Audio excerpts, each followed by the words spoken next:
Testing.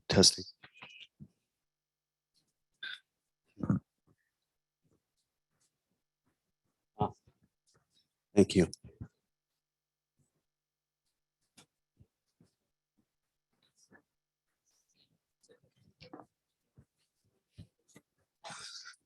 Can I disrupt you guys? Thanks. Good morning. You can take a seat. Yeah. Okay. And let's make sure. Yep. Good.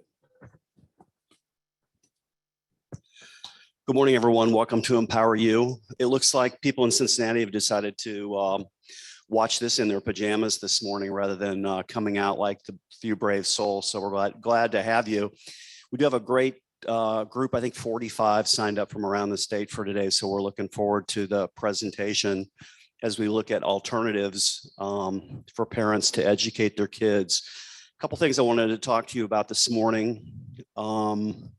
Somebody had asked about Vivek Ramaswamy. I've got 30 of his books coming that are signed. If anybody wants one, you can jot a note to info@empoweryouamerica.org and we'll save one for you. And that class will be rescheduled. Just want to tell you about a few of our great classes that are coming up. On Wednesday, the day after Election Day, we've got Bellwether Blues. This is a class that I met this gentleman up when I was up in Bucyrus. I didn't know where Bucyrus was. Jonathan Jakubowski. He's written this book called The Bellwether Blues, which is a study of 7 millennials. And Empower You has wanted to do a class about millennials for 3 or 4 semesters. We couldn't ever find anybody to talk about the subject. So Jonathan will be here from Northwest Ohio on Wednesday. Look forward to having him. And along with him will be Kelly Coles, who will talk about school board members once they get elected being indoctrinated, if you can imagine that, and different things we might do to stop that from happening. And then the next day, so we don't have a class Tuesday because it's election day, but we have a class Wednesday and then we have a class Thursday. Thursday is going to be a great class on Booker T. Washington. We've been able to kind of put together a alliance with our good friend Patrick Maloney up at Asbury College up north. And this will be the 3rd session. The first session we had was on Thomas Jefferson. The second class, that class was impactful to me. I learned more about that evil Thomas Jefferson than it was a great class, a great man. And then last semester we had a class on Alexander Hamilton. I learned tons in that class. I never knew Alexander Hamilton was so close to George Washington. It was really interesting to learn. So this class will be on Booker T. Washington, who's kind of a forgotten figure sometimes. And I think it'll really be a great class. We've just added a second speaker for that class, Corinne Vidalis, who is a really interesting attorney. She works with CCV up in Columbus, and she has written what's called the Backpack Bill, which is another kind of advocacy and education that we're trying to promote, which would allow any student to take their money to anywhere that they want to take it to, which would be a great thing. So Corinne will be here on Thursday night, and she'll be talking the first 20 minutes or so, and that should be fun. So I wanted to thank our good friend, Dr. Jay Rissover, who's the sponsor of today's class. He was especially happy when he found out you were teaching this there. And we're going to do a little giveaway real quick for the people in the studio. I'll have you pick a number. And last 3 numbers.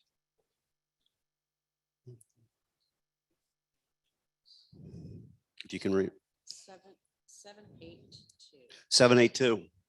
Oh, Mr. Tom Hagedorn. So I've got a big prize for you today, Tom. I don't know if you're ready for it or not, but we've got the most amazing group of artists that work in this building called Visionaries and Voices. They're disabled artists. There's about 65 of them a week that come in here, and they've created a whole little Halloween package for your house, which includes a Halloween banner. And I know you're a tattoo guy, so some temporary tattoos and a couple Halloween cards to get you ready for Halloween. So I hope you enjoy those. And they're by some great artists, really, some great people.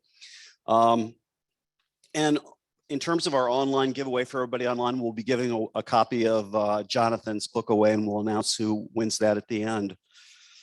So let's get started. Grab a cup of coffee. Thea Shoemake chose to settle and raise her family in Cincinnati over 20 years ago. In addition to her political involvement supporting liberty and education, Thea kept quite busy in her two favorite roles as a homeschool mom and tutor in both home and traditional schools. A recent empty nester, Thea continues to tutor and frequently helps other families considering the challenging but extremely rewarding lifestyle of home-centered education. She's the founder of the podcast Everything is Political that can be listened to on Apple, Spotify, or Spreaker. And her website is everythingspolitical.org, which we'll put up on the website. About questions, what we're going to try to do is save the questions to the end. For those of you online, just go to the bottom of your screen where it says Q&A, and you just start asking questions. And as we get to them, we will, towards the end of the presentation, start taking questions.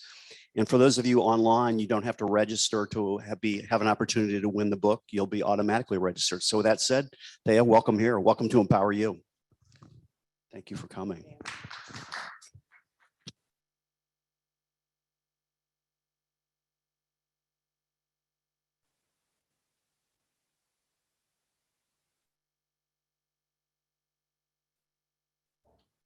Okay, good morning.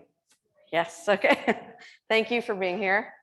My name again is Thea Shoemake, and I was part of the homeschool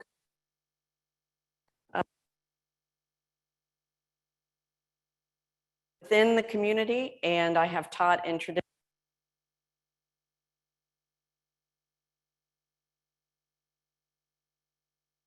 both here. There we go.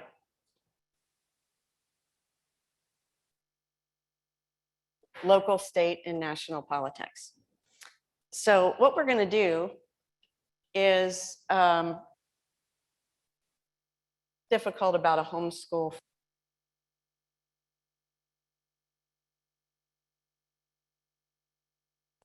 The legalities of homeschooling, what you meant, go over that.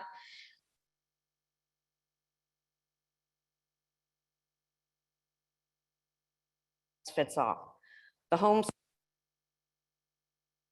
population. I mean, it's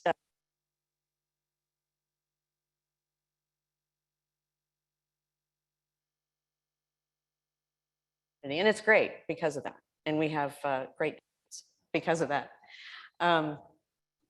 So as Dan said, if you will write, if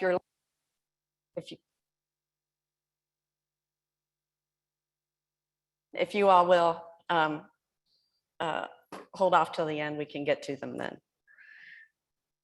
All right, so we have a lot of information.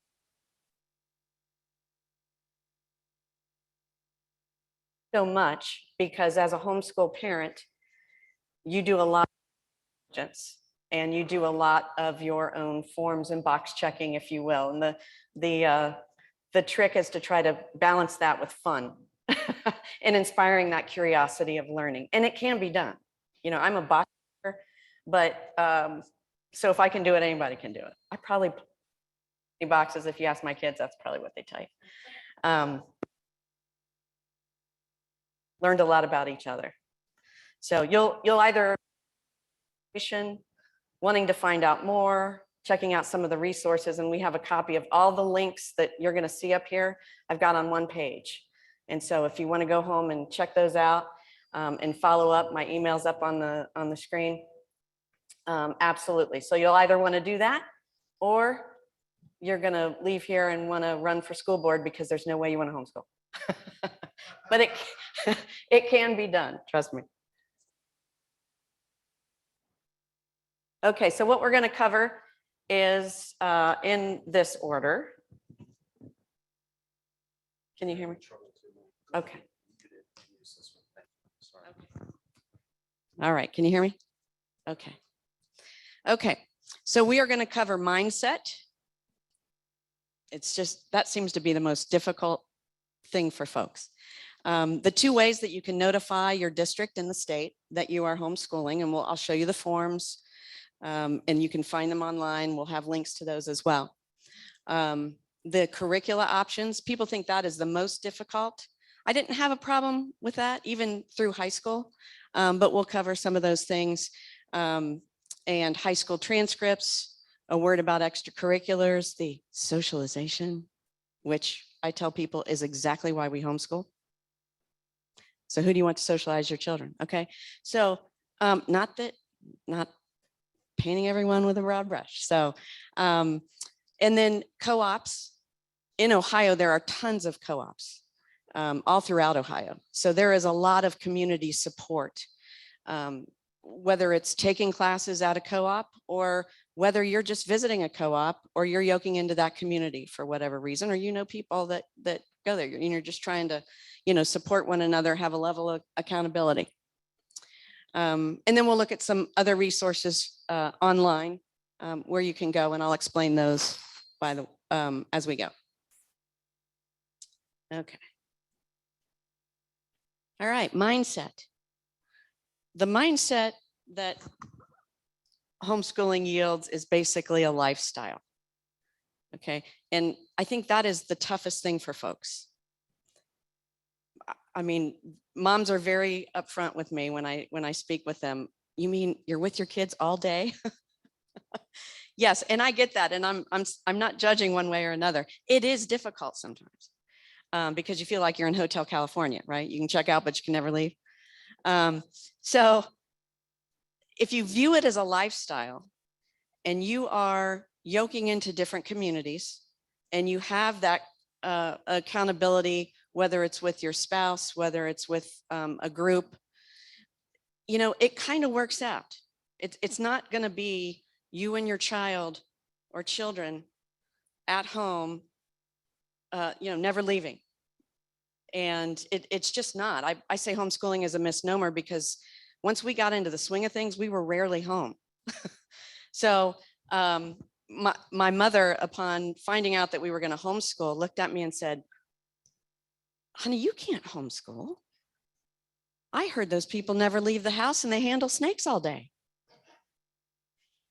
And there's an element of truth in every myth, I guess. So I'm sure there are homeschoolers that handle snakes, but so homeschooling is a misnomer. You're rarely home, and if you ever see me with a snake, it will be a dead snake, because I will have used it for target practice and I'm on my way to dissect it for science class.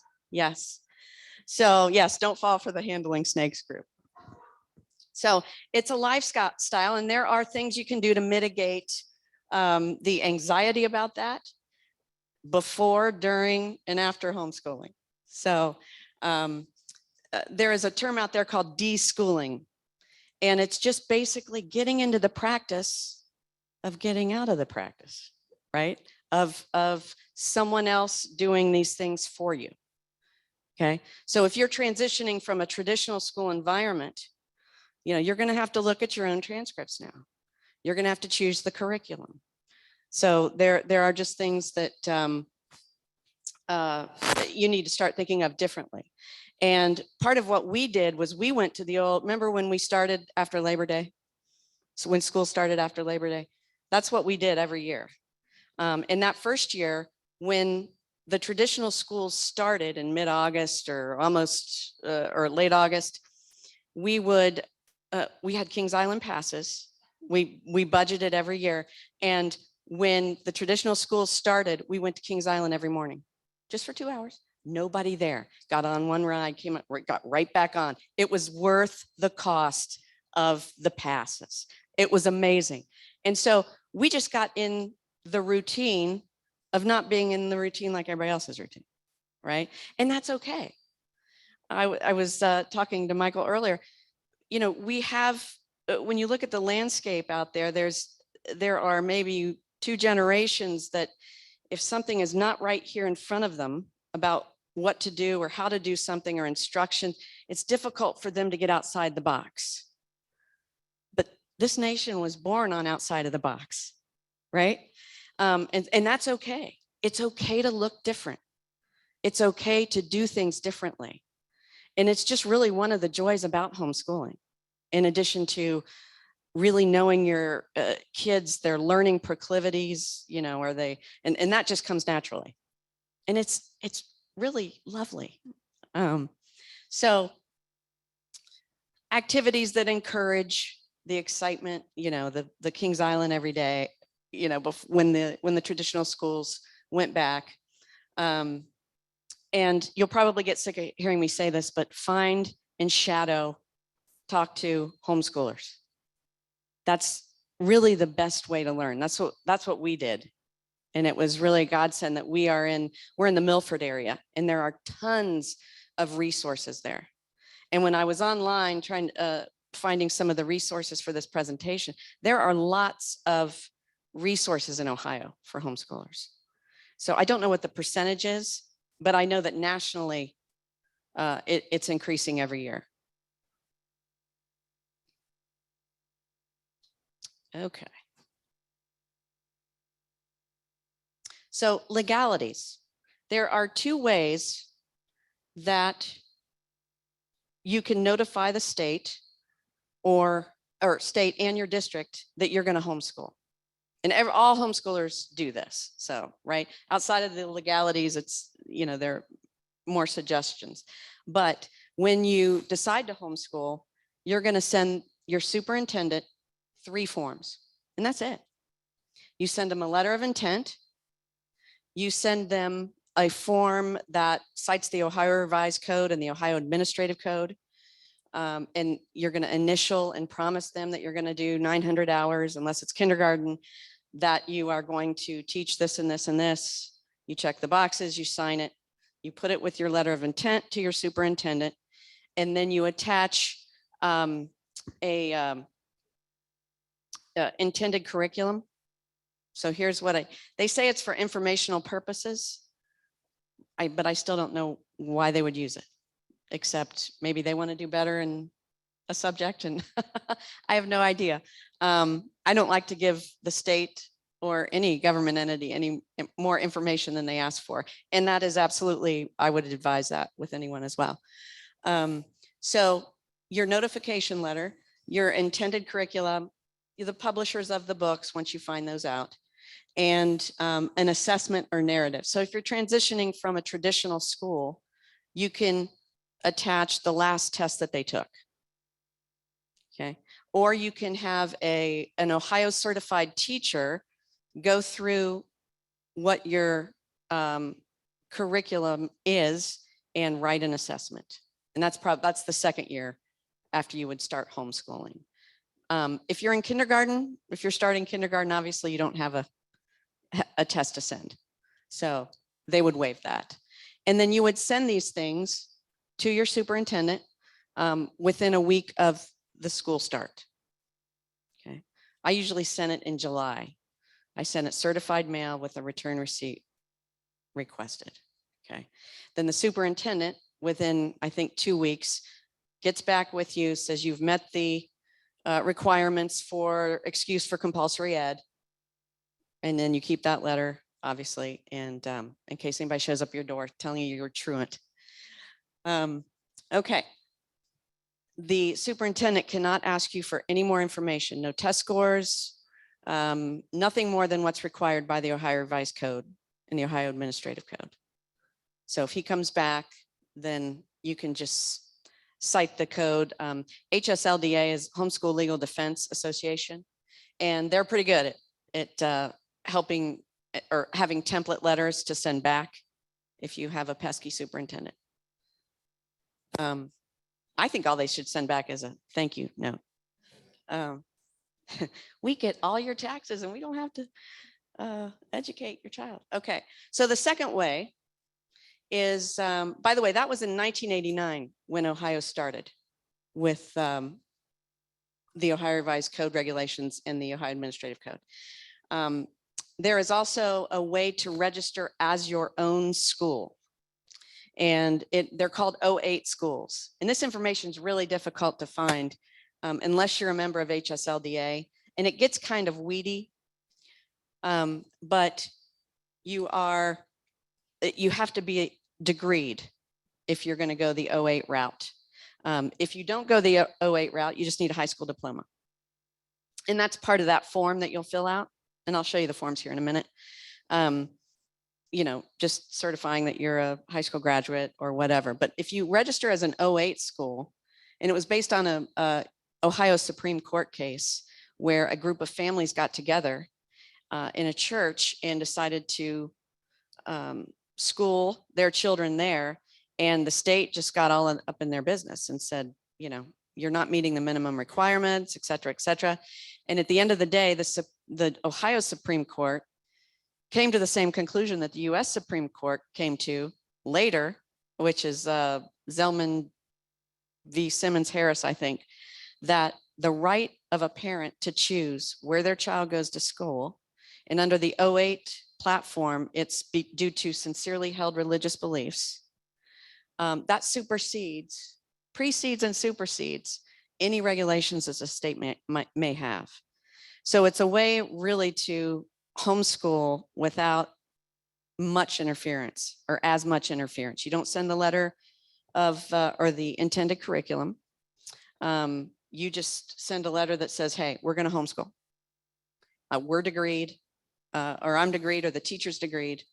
And we're going to file it as 08, which is a non-chartered, non-tax supported school. Okay, so they really can't ask you any more than that.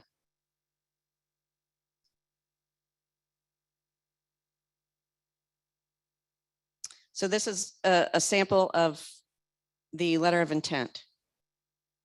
Now it's got the US code here, but there are ones, I couldn't find mine because I have a new computer and they were on an old computer that I couldn't find. So my apologies for that.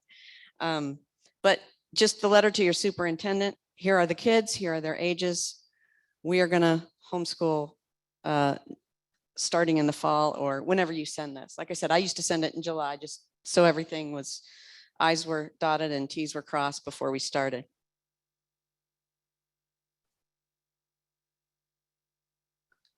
And here's a form, and I apologize, I couldn't get it to any bigger than what it is. So these next two slides are of the same form. You can either get it online at the Ohio Department of Education. Under the homeschool, they have a search mode there, just say homeschool form. And you can download this 2-page report. And it's basically the same, it's government, so you gotta say the same thing more than 5 times for whatever filing purposes. And then you sign it and send it with your letter of intent. This is the one we used. I got it at HSLDA. Also, Christian Home Educators of Ohio. It's chio.org. That's on the resource list. You can find a lot of this on their website as well. So full name, birthdays, what you'll teach, etc. We added, and I think all the forms are adding this except the Ohio Department of Education now. We added a stipulation there. We hereby say that no personal information on these children will be given out or shared or whatever. Just so they know. Okay, so the letter of intent, and then whichever form of the notification you like. And then this is the intended curricula, and it's just basically for language arts, we're going to do this, and it's this book. It doesn't have to be any more than that. Again, the district and the state say that it's just for information purposes only. So they're not allowed to come check to make sure that you use the book that you put on there. This is just because sometimes that changes, right?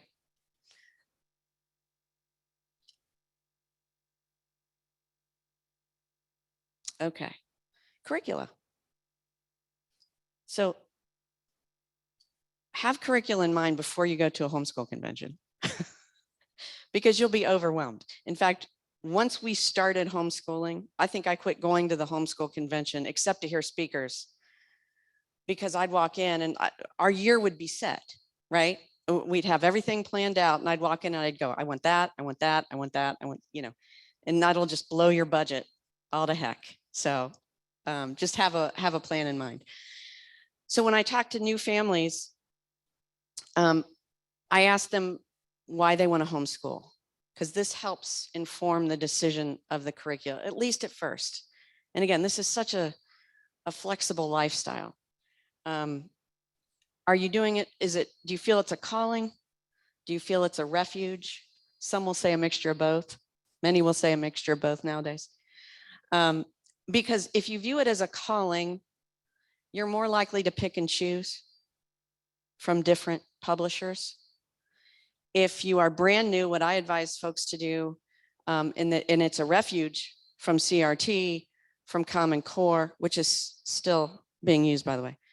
I just say get a plug and play at first, right? Get an out of the box curriculum where you can just start, right? You're gonna go through it in the month leading up to school or more or whatever, and that will help dictate what you do. Just so consider, is this my calling? Is this a refuge? And that will take really a lot of the animosity or anxiety out of the curriculum choosing. Now you can get into, do you want a modern curriculum? Do you want classical methodology? And I think that's the next step after you've decided to homeschool, right? Deciding to homeschool is the key, and then you dive into the details. Okay. The schedule and the costs. So the schedule, it really depends. So I'm working with someone now whose child is in an equestrian, okay? And so that schedule is very different, but they have to they need a tutor, right? And they have to meet all the requirements. Same thing with drama, same thing with gymnastics or a sport. So it's just a matter of what your situation is. When we first started, when the kids were young, we'd be finished by 11 in the morning, right? You eat lunch and then you go meet with your friends.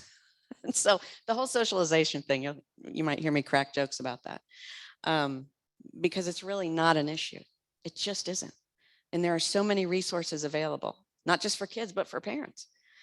So, if you decide to try it, you can give it a good go, right? I mean, there are just that many resources out there. And at the end of the day, I mean, it may not be for you, but, most people I've spoken with, they at least give it a second year. Okay, we've got copies of high school transcripts, college applications. It's really just, again, it's your own due diligence. We had a list of colleges that our children were interested in, and we looked up on their website what their policies were for homeschoolers. I think we only found one university that was really not very kind on their website. I was shocked. They might as well have said homeschoolers don't apply. I said, okay, well, but you can get funds, you can get scholarships. Okay, a lot of them, again, are based on test scores, but you can get the same opportunities. Again, find and talk to homeschoolers. And then we'll look at extracurriculars and co-ops. And I just wanted to mention classical conversations because that is something that's all over Ohio as well. And I actually get a lot of inquiries about classical conversations. So, okay, this is, for instance, an out-of-the-box curriculum. Okay, it's Memoria Press. Memoria Press is the homeschool version of Highlands Latin School in Louisville, Kentucky. It's one of the top schools in the country. If we lived in Louisville, that's where our kids would go. It's just that good. And they are a classical Latin school.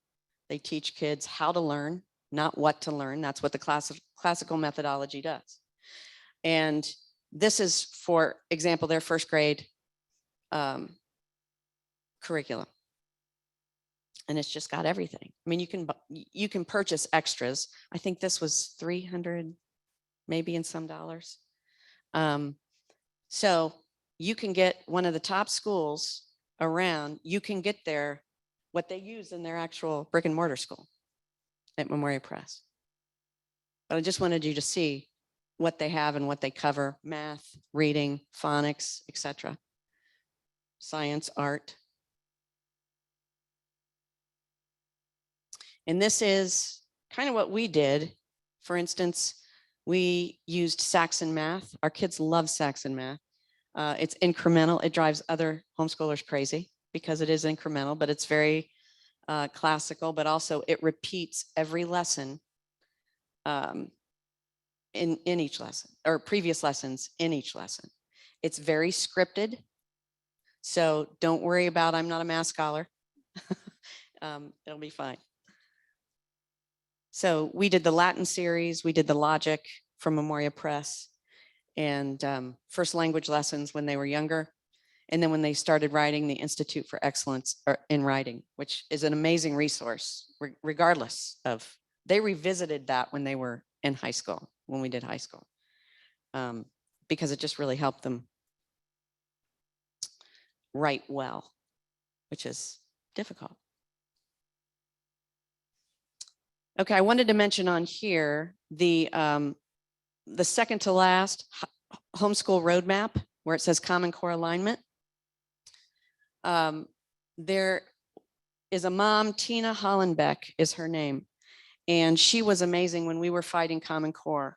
I think it was 2013, 2014, and she was a homeschool mom, is a homeschool mom, and she started putting together this phenomenal resource about any and all homeschool publishers that align to Common Core. And she sent letters to everyone, did it on her own dime, sent letters. When she would get a response, she would report it on the website and made that accessible to all homeschoolers where, hey, I wonder what's going on here, or is Saxon going this way? You know, Saxon has a public school version, it has a homeschool version. And she would say, the public school version is going to do this. You know, so she would split hairs, just an amazing resource. And she has other things on there as well. Kathy Duffy reviews. And again, these are all on the one sheet that I have for you guys. Just very comprehensive and exhaustive in its review of homeschool curriculum. She does an amazing job. Also, obviously, she has other things on there. I mean, it's like homeschool moms and dads are so resourceful and comprehensive. I wanted to mention in high school that it's good to have a plan, because I didn't. I kind of got to 9th grade and I was like, okay, now what do we, because I started to think, oh, we've got to do our own transcript. We've got to do all these things. And I think it was in the 10th grade when we finally got there. Because, you know, you're in different spots in each subject sometimes. You know, one child will, you know, our son was in calculus and because he's got this math brain, but writing not so much. Okay, so you want to work with that, but you also would like just a general plan to say, okay, we need these credits per the Ohio Revised Cut, right? We need these credits to graduate, etc. And so this is just an example of just a plan that you can put together.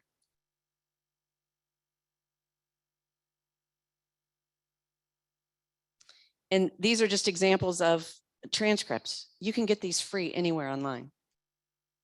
So in the 10th grade, I downloaded one of those and just pre-filled it. And then if something changed, I would change it. But there's a way to be proactive to where all of this sort of thing doesn't pile up on you and become arduous.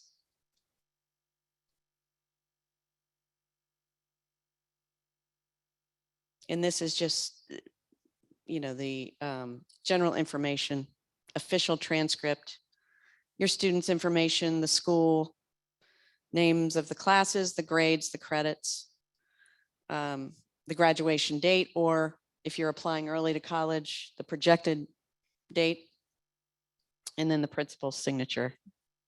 That would be you or your spouse. I will say that colleges will be befuddled that this is coming from you and not a school, because they're not used to it. So you really have to be patient with them. We worked with a recruiter who just was very kind.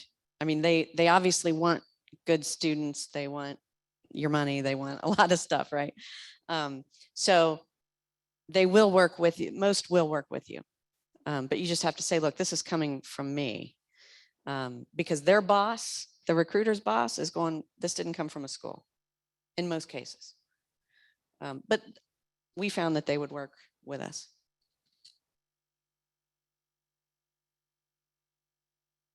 Okay, so extracurriculars, co-ops, and college. Again, due diligence. You have to do a lot of this stuff on your own, but there's a way to be proactive and mitigate some of the anxiety. Okay, sports. So in 2013, the state legislature allowed homeschoolers to participate in their public school sports. So this is great. If you're transitioning from a traditional school, and your son or daughter, your children play sports, they should allow them to continue, even though they're, at home for their ABCs or whatever. And so I think it says, to be eligible, the student must have successfully passed the homeschool statute. So you have to be legal, right? That's why you go through the legalities. And if you were not homeschooled the previous year, they'll have all the transcripts, right? So that's a good thing.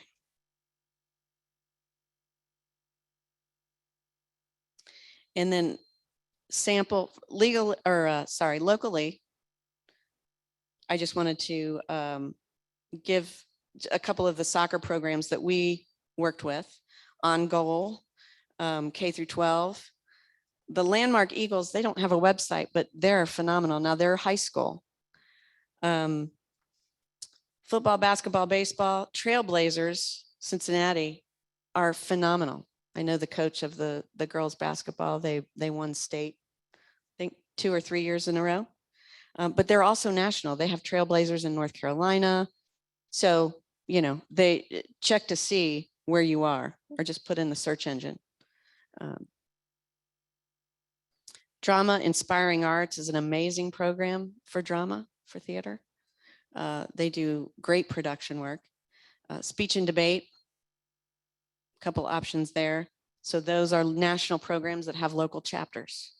Okay, so you can find something for everyone, right? There's a usually a resource and a flavor for your family.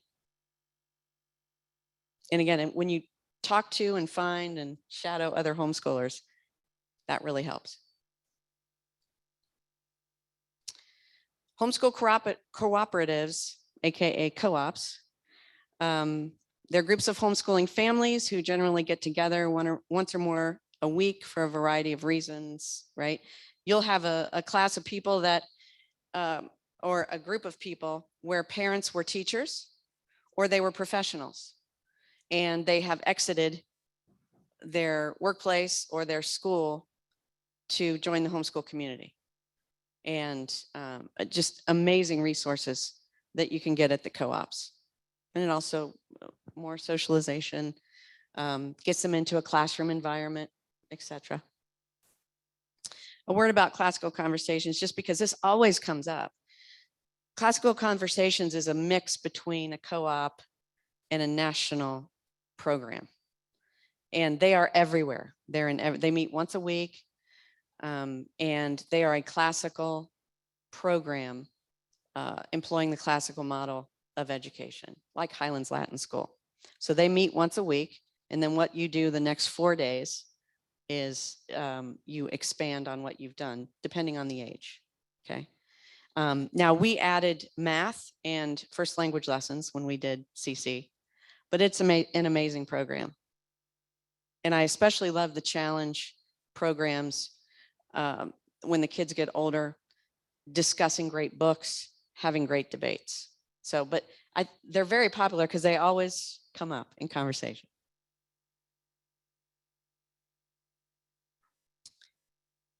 Okay, this was a great article on the homeschoolmom.com. That's one of the resources on our list. But I know there was a good reason I put this slide in here, Dan. So just to show you, college-bound course planning for homeschooling high school. I mean, there are websites that are this comprehensive and this detailed as far as what you need to do. And it's just a matter of where you are and where you're headed, right? So all about homeschool transcripts and free templates. Do homeschoolers need a diploma, etc.? They're gonna direct you to your state codes.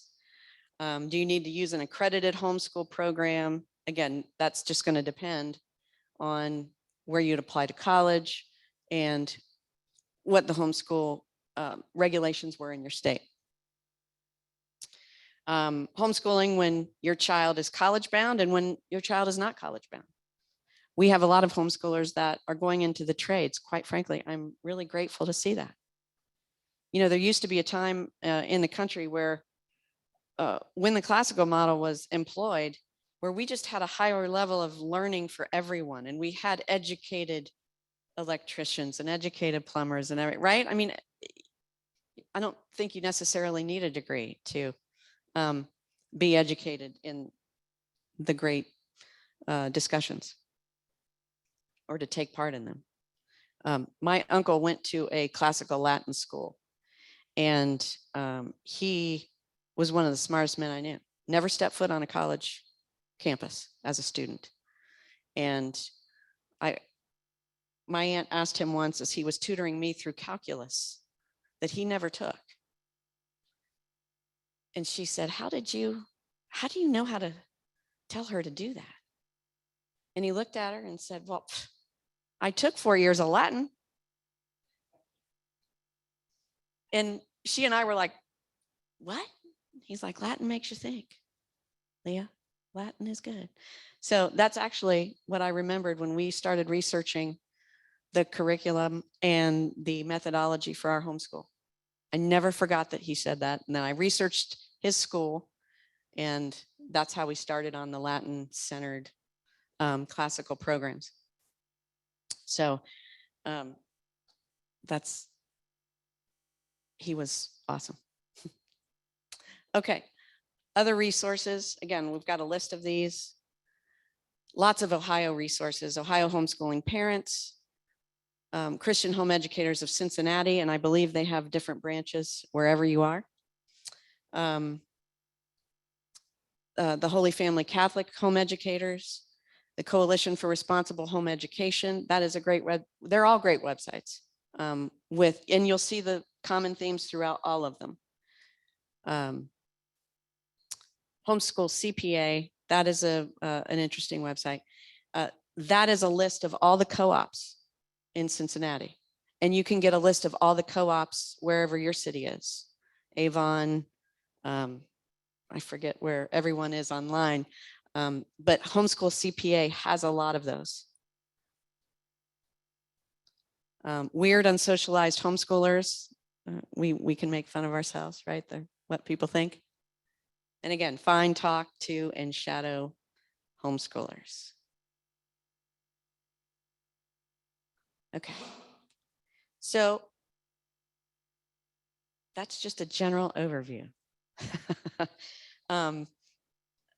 It was difficult to know how much to include. You know, I tried to make it seem, not seem, but tried to convey that it can be done. And yes, it is extremely rewarding. I also know it can be arduous. And if you're a box checker or, you know, having OCD tendencies, you know, it can be difficult. And sometimes you want to wake up and go, okay, we have a guest speaker today, Dora the Explorer on Nickelodeon, you know. But trust me, the time that you save homeschooling each day more than makes up for that. It's okay to have those days. Your kids are going to learn just being with you. You could read to your kids all day for 3 hours, and they're going to be just fine, especially the little ones. And that's just, you're not going to ruin your kids by trying this. You're just not. look at the alternatives. And again, I'm not painting everyone with a broad brush, but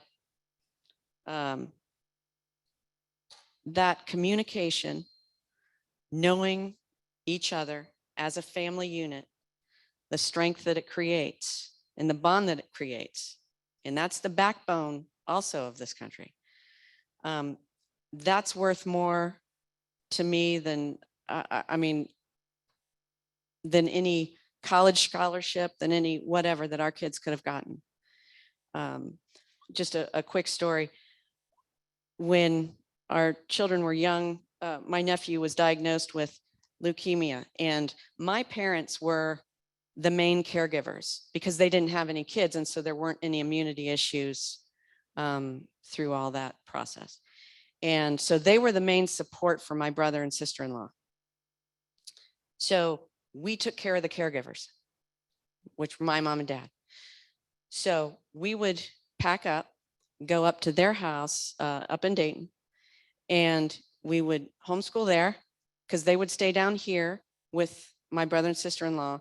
They would go in and sit with my nephew or do whatever, you know, to give them a break. And we would make sure that they had milk, soup, whatever. We'd put something on before we left.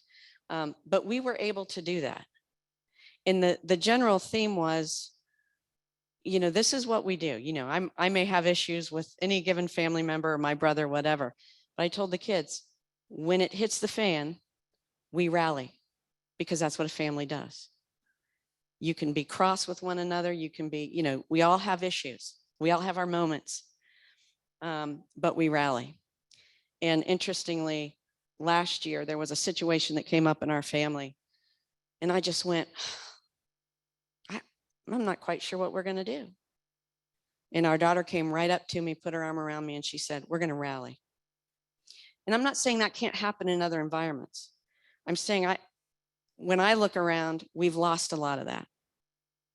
And it's just, whether it's trying to live vicariously through our children, or, you know, that mentality that I can't do it. Trust me, you can't. If I can do it, anybody can do it. It is difficult, right? Because you're in charge. And I think when we started, I remember thinking, we are responsible for everything. And it was like, duh, of course we are. But, you know, you don't realize how much, right? And again, it was one of the hardest things, but it was so worth it. That in hindsight, the reward was much greater than any cost. A friend of mine is a speaker, and she starts off homeschool families with, you know, what do we do all day? She said, we had the curriculum ready the night before. We get up early, we get the workout, we get all made up. We get to see our husbands off, and the kids get up and we get breakfast. Everything's perfect. And then they're the other 6 days of the week. And that's exactly what it is. No vanity whatsoever in Shoemake Academy. It was throw the hat on, let's go. And that's okay. That's okay. And I think at the end of the day, the kids, well, I know they did. They appreciated it. So that's all I have. I'm open for questions. Could I start with a question? Sure. This is hard for me to kind of understand. So could you give me a vision of what you told me about kissing your husband goodbye and sending, I think you said that. But like you get up, what time do you start? Are you with the kids? Are you walking around them? Are they in the same room? Can you paint a picture for me? Great question. So in our homeschool, we have two early risers, or we had two early risers. They also knew after we got into things that the earlier they got up and got moving, the earlier they were allowed out of the house, or right, whatever. So we would eat breakfast. And for the first 2 or 3 years, our homeschool was the floor, because that's where the whiteboard was, because we didn't have it up yet. And we did music, we sang, we would pray, and then we'd go up to the kitchen table to do our math. And then things start, you know, then first language lessons, and then whatever. Now, would you be with them the entire time, or? When they were younger, yes, absolutely. They became independent at different ages. One was independent probably, gosh, 8th grade, firstborn box checker, right? She was ready to go. She wanted to work by herself. It really helped her in college, I think. That's one of the advantages in my opinion, to that lifestyle. She didn't need anybody telling her what to do, or she knew how to manage her time, etc. The other was probably 9th or 10th grade. And so in terms of a budget, what you mentioned $300, is that about the budget for a student, or what would a budget be for a student? What could it be? If you have a first grader, and now we also passed on curriculum, right, from one to the other, if it worked for the other. Homeschool groups also often have gently used sales or exchanges or whatever, and that's very helpful. But as far as cost for one child, I mean, if you have a first grader and you want an entire curriculum, you could spend $300 to $500. But if you go to that homeschool convention without having a plan, you're up into the 4 figures. So Now, and I'll get to you in just a second. One last question: grades. Who does them? I mean, do you do them? yes, And off what? I mean, off of a test that they give you to give them? yes. Now, do you want to, is your tendency you want to kind of cheat a little bit when you're grading, or? Why would I do that? I don't know. I know.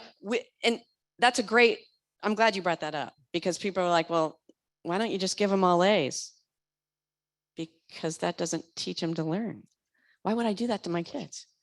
Why would I give them that false, whatever sense of, I mean, this is part of the problem, right? We hear people say, oh, you're so smart because I got a good test score. Well, if you're a good test taker, that you might not be that smart. You might just be a good test taker, because sometimes they're 2 totally different things, right? So it's the kind of test you take. But I just always said, well done. And that's fine. But no, I guess you could, Right. just give them all A's. But I think someone that is considering the lifestyle is, pretty concerned with developing them as a character, concerned with their soul as well as their academics. Anybody online, please jot a question at the Q&A section at the bottom of the Zoom panel. And I've got a question right here.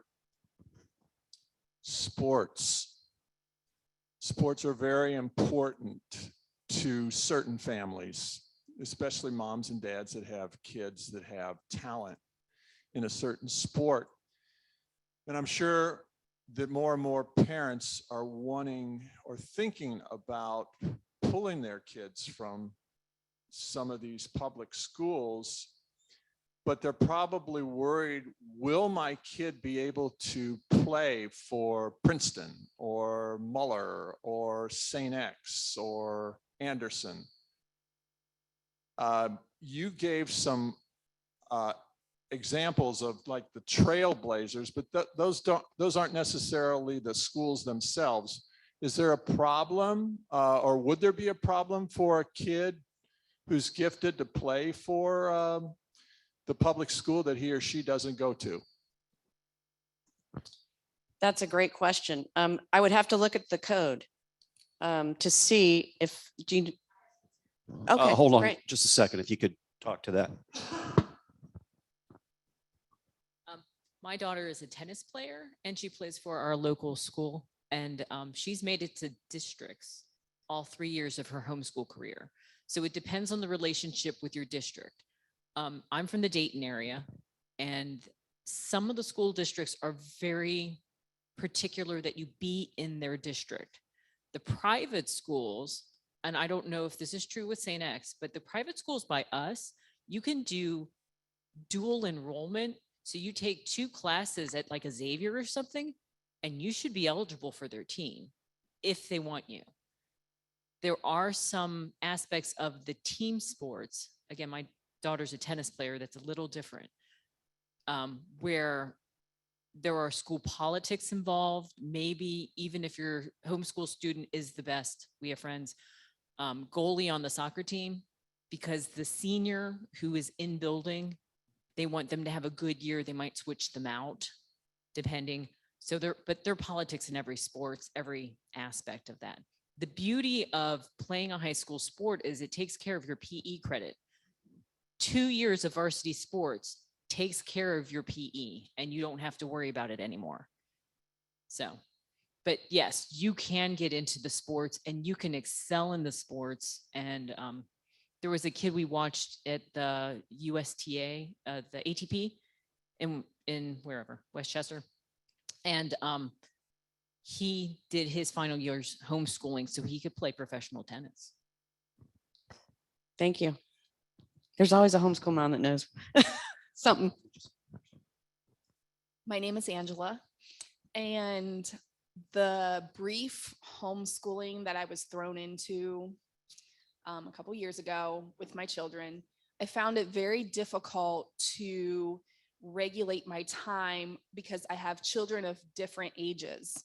How did you, I would try and work with one, but the other one's screaming, I need you. How did you regulate your time so that everybody was given ample amount of time? And how did you, when I would try and go through and teach somebody a math concept, in the background, someone's like, I need you now. That's where I struggle. How will I be able to educate? I felt like I gave a lot of time to one and then slacked on up. How did you work through the timing of getting everybody everything they needed all at the same time? That's a great question. For instance, I would start with one on math. And then at the end of that math lesson are exercises. And I would say, you're going to do these exercises, okay? Or they're math facts or whatever it was. And just tried to have things ready in case that child finished sooner. Whether it was, I got the Bob books. Are you guys familiar with the Bob books? When they were, yeah, I know, I love them. And when they were really little, and I would say, okay, you've got to read 5 Bob books, or if you're finished with this. It's trial and error, because the personalities are different, right? Depending on which child they are. The first is going to be probably the most compliant until they get a teenager. And then the last is going to want to demand more of your time. So it's just a matter of finding what is going to appease that, until you can get to that child. Incentives work. So you didn't introduce a math concept and have everybody present for it? Because in my mind, I would make the younger ones sit and listen, which whether they did or not, I always gave them the option to walk away if they wanted to. But I felt like they would pick up on something, even though I'm teaching the oldest one long division, the other ones might have picked up something out of that. Did you do any of that, or did you completely separate? Well, that's the their one room time? schoolhouse approach, right? Yeah. So when the first group gets up to say their math facts, by the time they get to the last group, everyone's heard it 5 times. Right. So that's very classical. I did not, when they were small, I did not. I kept one occupied.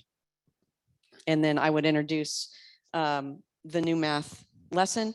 And then when the younger one was ready to hear that math fact, as we got into algebra or whatever, and that's he also had a proclivity for math, so that worked. So again, it just depends on the child and their personality.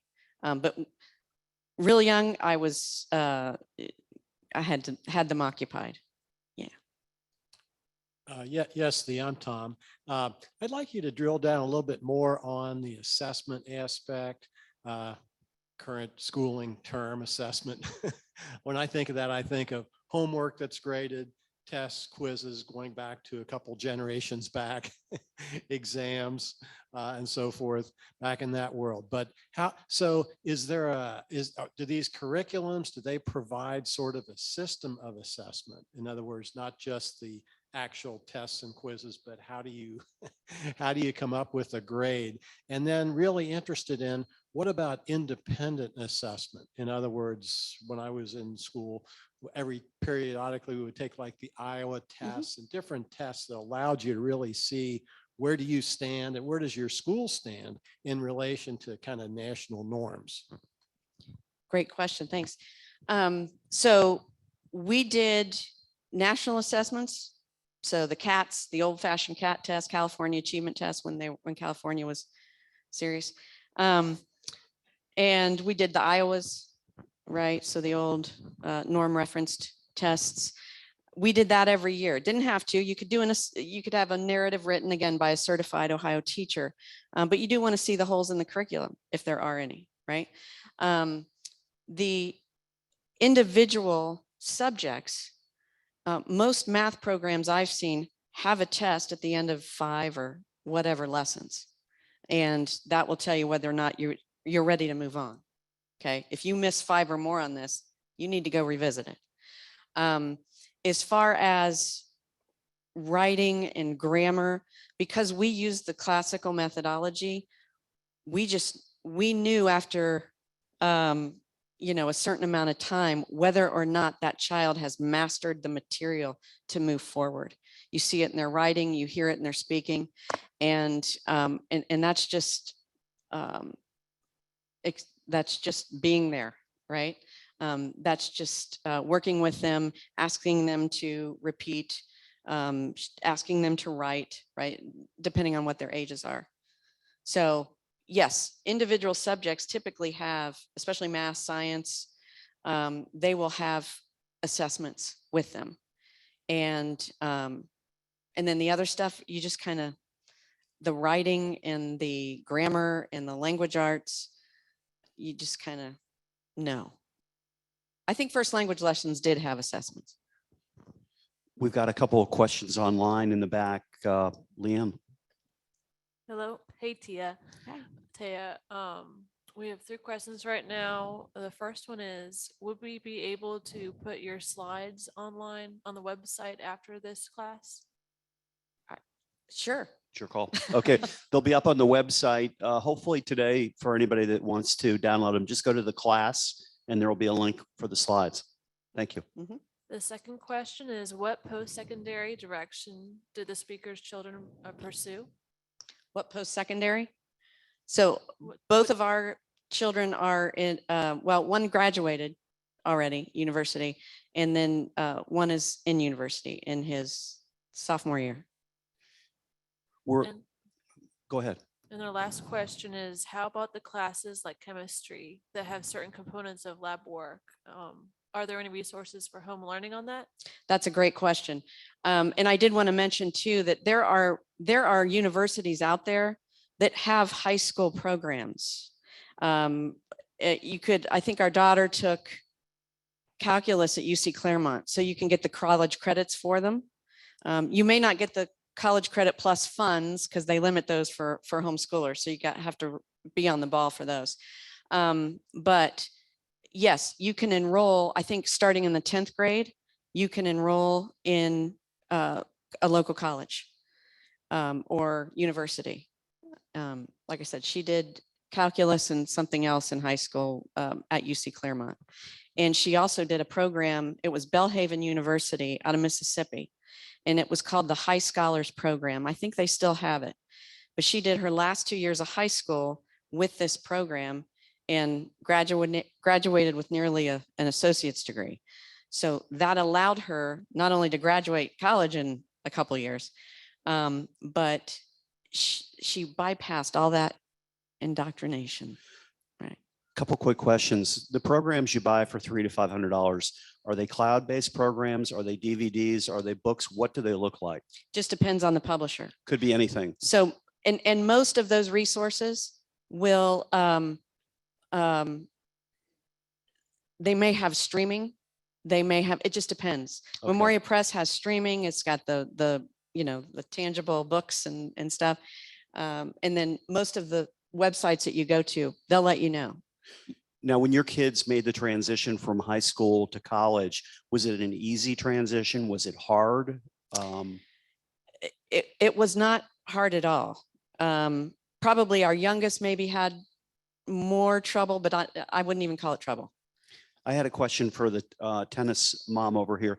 Did you ever feel like your daughter was kind of, was she accepted by the team, or were there any issues with, since she was homeschooled versus what, could you talk about that? I'm sorry. My daughters are complete snobs. So the reason that they don't really get along with their high school peers is because they don't have anything in common with them. So it's not really that their teammates aren't kind. There's always going to be somebody who's not. But my daughters, I'm surprised by how little they care about high school. So I have used our community college, our local colleges for all their high school. And I want everybody out there to understand, you are in charge of your child's education. My 14-year-old wants to become a veterinarian. So I spent an hour on the phone with the Ohio State professional school and graduate school counselor, and he was very generous. And I have a plan for her to take all her prerequisite required classes for vet school in high school. And I believe that she will get really good grades in them because she's already taken pre-calculus. She will take calculus at the community college. And she's already in biology 1 with all the labs. And use your community colleges for high school. A 3-credit class is an entire year of material. So by the time my daughters graduate from college or from high school, they could walk into, we're in the Dayton area, Wright State, Cedarville, Ohio State, any of the state schools as emerging seniors in college with all their hardest classes, differential equations and matrix math, and the anatomy and physiology for the other one. They will have all their hardest classes done in high school. So. Can I ask you one question? Now, on the differential equations in math, is that something you're helping them? How's that? They're just taking it at the community college because of the solid math that you can give them that is not Common Core aligned. If you do any of the Common Core alignment, you are going to, I believe, harm your children in mathematics. If you just teach them skill-based math and lots of long division, it's so important. They will be able to do anything. And if anybody's interested, I'm more than willing to share my math curriculum with anybody because I think we have dumbed down our kids so much. An 8th grade education was all you needed. And honestly, my kids have basically an 8th grade old school education and have then gone on to community college courses. Which math? I did my own. Sorry. That's why it's like, it's basically free. It's a free math program where you just learn all these basic concepts. Like, how many of us really understand like what a fraction is? What does 1/4 mean? I made my daughters read 1 divided by 4 when we would read fractions so that they understood the math of a fraction. And then that just built into every math concept. And they, again, differential calculus by 17, and she's getting a 97 at the community college. And the other thing I would like to tell people is you are in charge of your education, but some elite colleges, because my oldest is looking at Carnegie Mellon, will not take the all online classes. So they're going to take all but 2 of my daughter's classes because she has done them in person overall. But you know, they will not, elite colleges won't necessarily transfer the all online classes. So.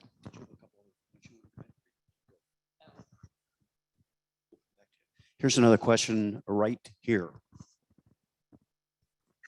Yeah, Tom again. I'll try to do this quickly. So we have a schooling industry in our country, and the schooling industry has a huge lobby. And so they want their employees, they want a lot of employees And if you look at the American educational system, including university, including graduate education, we have more hours and more years than a lot of other countries. We're one of the very few countries, for example, that requires law school for a legal, to entry into the legal profession. But at any rate, so if anyone ever wants to take a nice trip, go to Holmes County, Ohio, but please go to the Amish school. They have their own schools up there. They stop at 8th grade. They stop at 8th grade. There's no homework. They learn everything that they need in the school. And what do they do? No high school degree? They all get their GEDs easily, 8 years versus 12 years. I'm just saying this because of the woman's comment back here about her children that have essentially almost eliminated 4 years of school, and your comment that you completed their schooling in the morning. There's incredible waste in our schooling industry, incredible waste of time. Absolutely. Thank you for that. So in this country, everyone used to stop at 8th grade, right?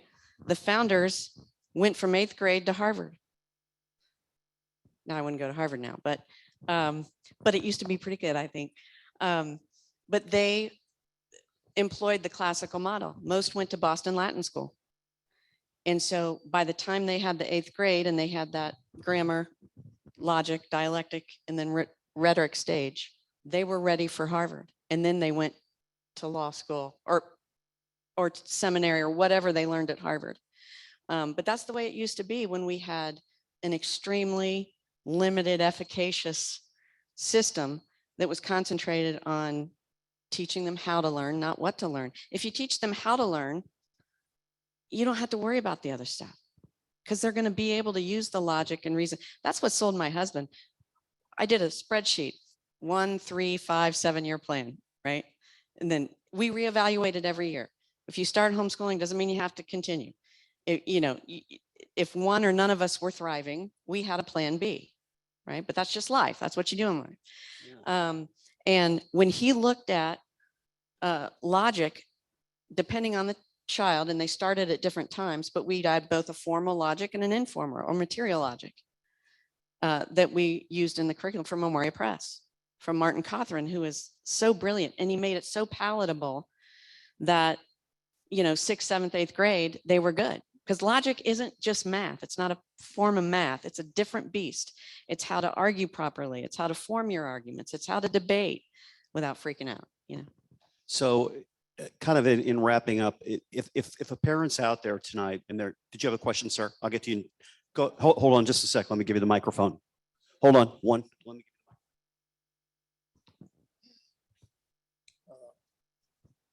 I attended this meeting. I attended the meeting. Hear me now? Okay. Because my sister's homeschooled her children.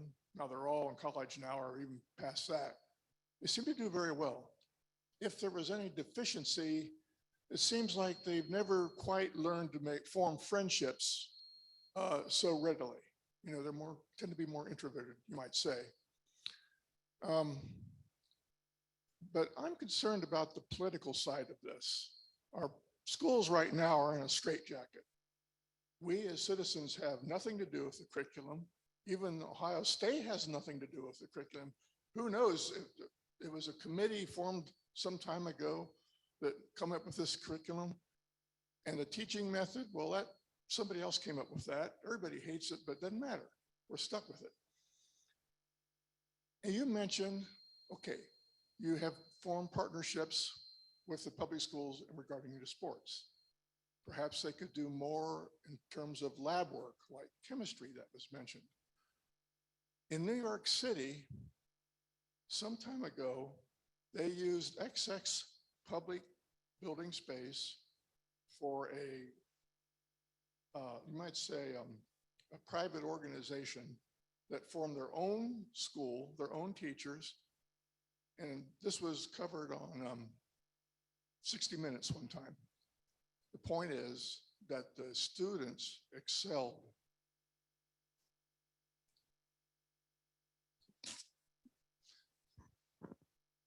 the parents would beg to have their children in that program because it was so superior. And of course, the public schools absolutely hated them because it's non-union for one thing. Is this the one where they had a lottery and the parents would wait to see if they got I in? don't know that much about it, but I'm pretty sure there was a lottery. Yeah, but I was wondering, in your organization, is there any push to get more public facilities available to you so that you can form, let's say, an alternate choice? You did mention you do have co-ops, that's good, but I'm thinking more things along those lines so the general public has more options. Thank you for that. For the most part, homeschooler, because we do things very differently, there really isn't a desire on either side for that, in my opinion, right now. And I think that a very valid concern would be, what is the cost of this partnership? Okay, because it's all about money. You know, I love the backpack bill. As homeschoolers, you pay twice, just like private schoolers. Okay, so the state takes your property taxes and pays for someone else's child to go to school first before your own. And then you pay again to educate your own. Now that's the definition of the nanny state. So that said, I don't want your money if you're going to stick your nose into my business anymore. No one loves my kids, you know, more than their mom and dad, right? We've got them, and we don't want the state to raise them. Question about that. I don't know. People, this is a hard concept for people, and I know Tom and I have talked about it before, but if you homeschool your kid, does the school district still get the money? Oh yeah, they get the basic aid. So you homeschool your kid, they still get your money. That's terrible. So the taxes are, Yeah, yeah. right. And I think it's $5,200 right now is basic aid. Last question I've got for you, for the parent that's thinking about doing this, what do you think is the biggest thing they're trying to reconcile in their own mind? That they can pull it off, or what? Based on the parents with whom I've spoken, it's about that constant 24/7 lifestyle. Gotcha. I think Thanks. that's One more. and that's what people last year were like, I don't want to homeschool, but that really wasn't homeschooling. That was crisis schooling, right? So, and I did want to mention with the introversion, my husband had a similar concern when we started. I have found with our family and with other homeschoolers that we know, their personality is what it is, and it's formed fairly young, right? I think they're going to be an extrovert or introvert by nature. You know, we have kids that go to public school that are introverts. We have kids that go to private school that are extroverts. So I think that has more to do with their personality than homeschooling, although it's a logical leap. I do think it has more to do with their personality. So I would just keep that in mind. Well, it's not really a question. It's just to add on to that. My name's Sharon, and I believe that, like my niece here, a lot of the hesitation is financial too. And, you know, can I afford to quit my job to take care of homeschooling my children? You know, we as Americans have, you know, kind of gotten spoiled with, we have a lot, we have 2 cars, we have this, we have that, but it took 2 jobs to get there. And now you're going to eliminate one of those jobs. So I think that's part of the hesitation too, even though I think it's a decision that people have to make. What's more important? You know, do we keep this big house? Do we keep our 2 cars? Do we do this? Do we do that? Or do we homeschool our children? And that's a tough decision to make. Yeah. It's very tough. Thank you that's a great point. And I would just say this, if you have this type of family to pull your resources, not necessarily financial resources, but if you have a high school diploma, you can educate, you can home educate. The grandparents can home educate. Okay. So it might take, if you're sitting down with your spouse going, I'm not sure we can swing this. How about the first couple of years, you call in the troops and you say, hey, mom, can you help me do this until we get where we need to be financially? I totally get, that's such a great point. Thank you for bringing that up, Chair. Let's give our guest a big round of applause today. Thank you so much for coming in, Thea. Thanks for the good overview. Thank you so much. Yeah, you guys all out there in your pajamas. I hope you've learned something today. And boy, I learned a lot. It would be a tough decision if my kids were in school. I would have to really think about trying to do it. So I didn't realize Vivek had dropped off the books, the first 10 out of the 30 or 40 I think we've got coming. And I just was curious what he had wrote inside of them. And I think it's pretty cool. It says to empower you. It says speak freely. Vivek Ramaswamy. So we've got 30 or 40 of these. If you want one, I think they're $20. Just send us an email and we'll save one for you.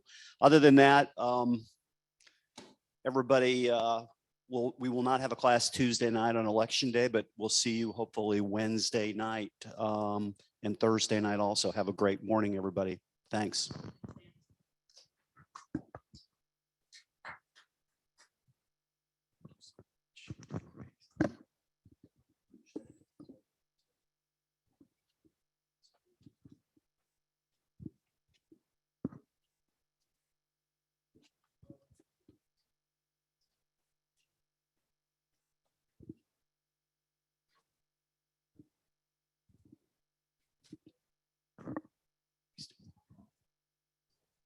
Oh, and everybody, the online winner tonight is, for the book, is Britt M. Britt M is the winner. Thanks, Britt.